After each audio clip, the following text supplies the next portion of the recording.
Les films nous façonnent pour que l'inacceptable devienne normal. Voilà le constat du jour.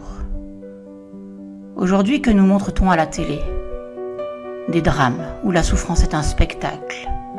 Des thrillers où le crime fascine. Des guerres où la violence est banalisée. Des séries où les relations humaines sont faites de trahison et d'égoïsme. La morale devient relative, le cynisme est roi. Les personnages bienveillants sont naïfs, les méchants sont charismatiques et deviennent des héros. Petit à petit, insidieusement, ces récits modèlent notre perception du réel. Nous acceptons ce que nous voyons. Nous ne sommes même plus choqués. Nous nous habituons. Mais il y a plus grave encore. Ce ne sont pas seulement des récits sombres, c'est une éducation subtile. Regardez bien. Chaque rouage de la manipulation nous est détaillé. Chaque mécanisme de la corruption nous est exposé. Dans les films politiques, nous voyons comment les élites tordent la vérité pour servir leurs intérêts. Dans les thrillers financiers, nous comprenons comment l'argent sale circule, comment la fraude est orchestrée, comment les riches deviennent plus riches, les pauvres plus pauvres. Dans les films de mafia, nous voyons comment le pouvoir s'obtient et se maintient par la peur et la violence. Dans les séries policières, nous comprenons comment la justice peut être contournée. Et nous, spectateurs, regardons tout cela fascinés, d'abord indignés, puis résignés, d'abord choqués, puis conditionnés. Et même pire, cela devient une drogue. Nous finissons par en redemander. On nous montre comment l'on ment, comment l'on manipule, comment l'on achète le silence et la loyauté. On nous expose le fonctionnement interne du mal, comme si nous devions l'accepter comme une réalité immuable, comme s'il n'y avait pas d'autre choix.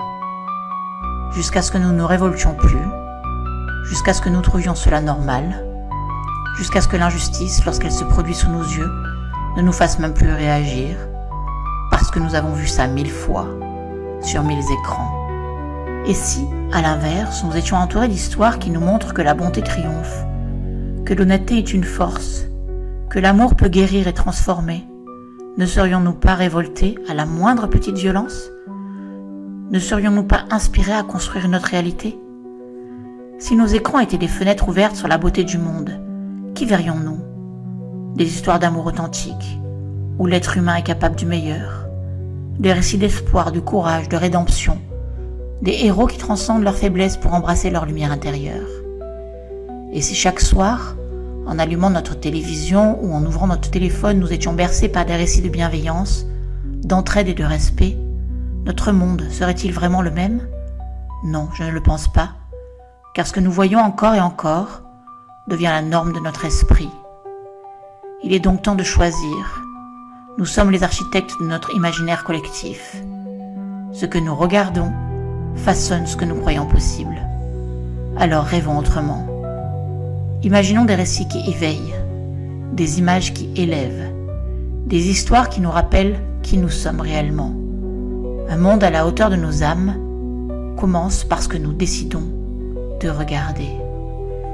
Et si le monde était empris de beauté, la moindre petite violence nous choquerait et nous nous révolterions.